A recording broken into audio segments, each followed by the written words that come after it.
ধর্ষণ কাণ্ডে এবার যাবজ্জীবন কারাদণ্ড দেওয়া হয়েছে প্রাক্তন প্রধানমন্ত্রীর নাতি অর্থাৎ প্রজ্জ্বল রেভান্নাকে। 10 লক্ষ টাকার জরিমানাও দিতে হবে।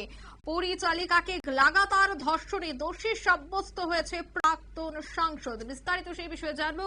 টেলিফোন লাইনে যুক্ত হয়ে গেছে প্রতিনিধি সৌম মুখোপাধ্যায়। সৌম, গতকাল থেকে আমরা লাগাতার এই বিষয়টা নিয়ে সংবাদ পরিবেশন করছি, তবে এই মুহূর্তে শেষ কি আপডেট রয়েছে?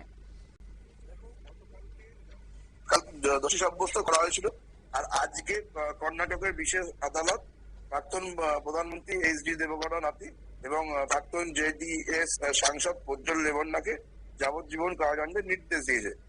তার বিরুদ্ধে কর্ণাটকের হাসান জেলার একটি খাবার গাড়িতে একজন পরিচারিকাকে আটকে রেখে লাগাতার ধর্ষণ করার অভিযোগ উঠেছিল এবং পরে ওই ধর্ষণের ভিডিও দেখিয়ে নির্যাতিকাকে হুমকি দেওয়া হয়েছে বলেও অভিযোগ ছিল।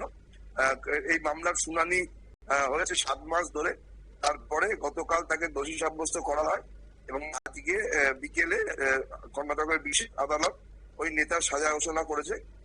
তাকে যাবজ্জীবন কারাদণ্ড দেওয়ার পাশাপাশি 10 লক্ষ টাকা জরিমানাও দেওয়ার নির্দেশ দিয়েছে আদালত।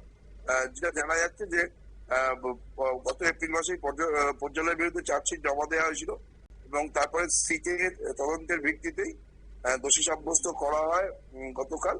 আর আজকে তাকে নগর দায়রা আদালতের বিচারক সন্তোষ গজানম ভাটা তাকে যাবজ্জীবন কারাদণ্ডের নির্দেশ দিল। অঙ্কিতা, ধন্যবাদ।